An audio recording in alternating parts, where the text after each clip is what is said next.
E se eu te dissesse que o Dreamcast teve um jogo que poderia rivalizar com Resident Evil, trazendo mecânicas inovadoras e uma atmosfera sufocante?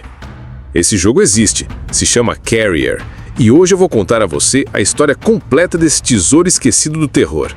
Mas antes de mergulharmos nesse pesadelo futurista, já deixa o seu like nesse vídeo e se inscreve no canal porque aqui você vai conhecer os jogos que marcaram época, aqueles que foram esquecidos, mas que ainda carregam segredos e histórias incríveis.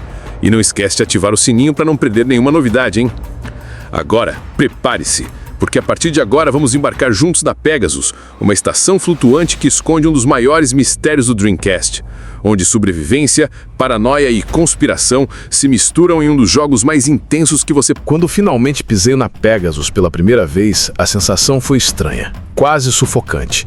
O silêncio era tão absoluto que até os passos do personagem ecoavam de forma metálica pelos corredores extensos, dando a impressão de que alguém ou algo estava me seguindo de perto.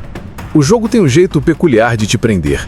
Não existe trilha sonora constante, apenas sons ocasionais, como rangidos das estruturas ou portas automáticas se fechando sozinhas.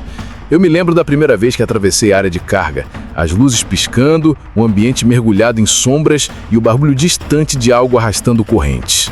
Foi nesse momento que percebi. Eu não estava em uma simples missão de resgate. Estava preso dentro de um pesadelo futurista e a Pegasus parecia respirar, como se fosse uma entidade viva que me observava.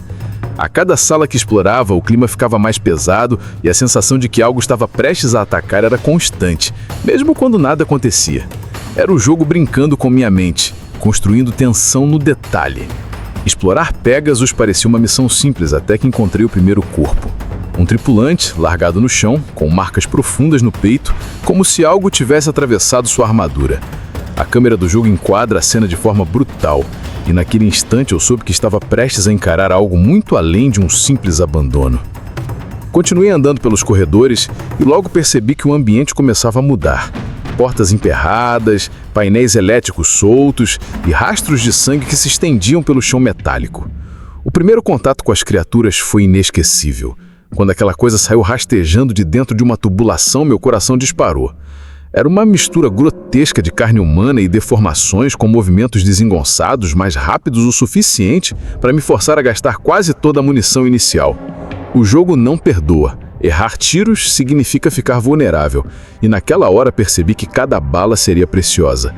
O mais perturbador, porém, foi quando encontrei os primeiros sobreviventes. Seus olhares desconfiados, quase insanos, e o detector de contaminação apitando, revelando que um deles estava infectado. Essa mecânica mexe com a cabeça do jogador, porque não basta lutar contra monstros, é preciso desconfiar de cada rosto humano. A Pegasus, antes um símbolo de avanço tecnológico, agora se transformava em um labirinto de paranoia e medo, e cada sala que eu explorava parecia mais sufocante que a anterior. Depois de enfrentar os primeiros monstros e lidar com a paranoia dos sobreviventes, comecei a perceber que havia muito mais naquela missão do que simplesmente investigar um sinal perdido. Em meio a gavetas enferrujadas e salas administrativas reviradas, encontrei os primeiros relatórios confidenciais, arquivos que mudavam completamente a visão da Pegasus. Eram documentos militares que falavam sobre algo chamado Projeto Carrier, uma iniciativa secreta que envolvia manipulação genética e criação de armas biológicas. Cada folha lida era como um soco no estômago, porque revelava que a tripulação da estação não estava apenas trabalhando em pesquisas científicas, mas servindo de cobaia involuntária.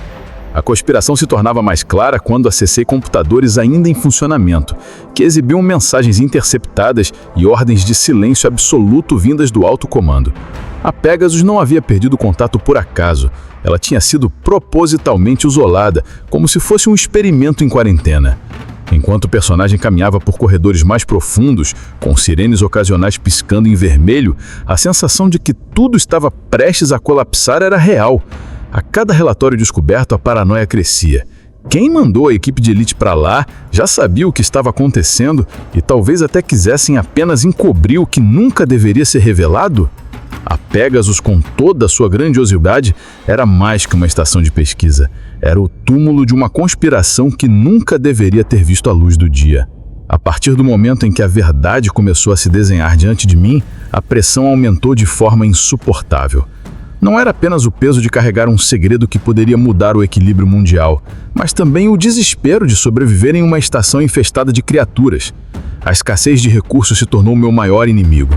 Cada bala que saía da pistola parecia uma decisão de vida ou morte, e não havia espaço para erros. As munições eram encontradas em caixas trancadas ou em gavetas esquecidas, e a escolha era clara: arriscar-se a enfrentar os monstros ou economizar e tentar escapar correndo. Esse dilema transformava cada corredor em uma roleta russa de tensão. O mais sufocante, porém, era a incerteza quanto aos sobreviventes. O detector de contaminação sempre estava em mãos, mas a cada leitura a angústia só crescia. Alguns tripulantes pareciam normais, pediam ajuda, imploravam por confiança, mas o dispositivo denunciava que algo neles já havia mudado. Era uma decisão cruel: confiar e arriscar ser atacado de surpresa ou eliminar alguém inocente pela dúvida. Chegar ao final da Pegasus foi como atravessar um pesadelo que não parecia ter fim. O desfecho de Carrier me deixou dividido entre a sensação de alívio por ter sobrevivido e o peso das revelações descobertas. Descobri que todo o massacre na estação não passava de um teste, um experimento planejado onde vidas humanas foram tratadas como peças descartáveis em nome de poder e controle. A luta contra as últimas criaturas exigiu cada gota de munição e coragem, e mesmo assim, a vitória não trouxe celebração, apenas silêncio e destruição. A Pegasus, antes símbolo de avanço tecnológico, agora afundava na sua própria escuridão, deixando por trás corpos, segredos e um rastro de desespero. Quando os créditos começaram a rolar, percebi que a operadora não era apenas um survival horror, mas uma reflexão sobre a ganância humana, sobre até onde um homem está disposto a ir para dominar e manipular.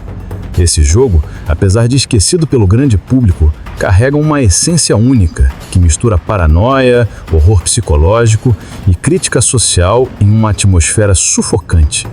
Para quem jogou, fica claro que ele não era apenas um clone de Resident Evil, mas um experimento ousado que merecia mais reconhecimento.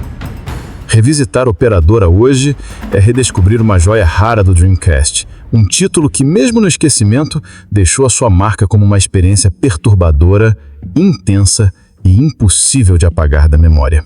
E esse foi Carrier, o jogo esquecido do Dreamcast que poderia ter rivalizado com o Resident Evil. Se você gostou desse mergulho no terror, já deixa o like, se inscreve no canal e ativa o sininho, porque ainda tem muito mais histórias de jogos raros e assustadores vindo por aí.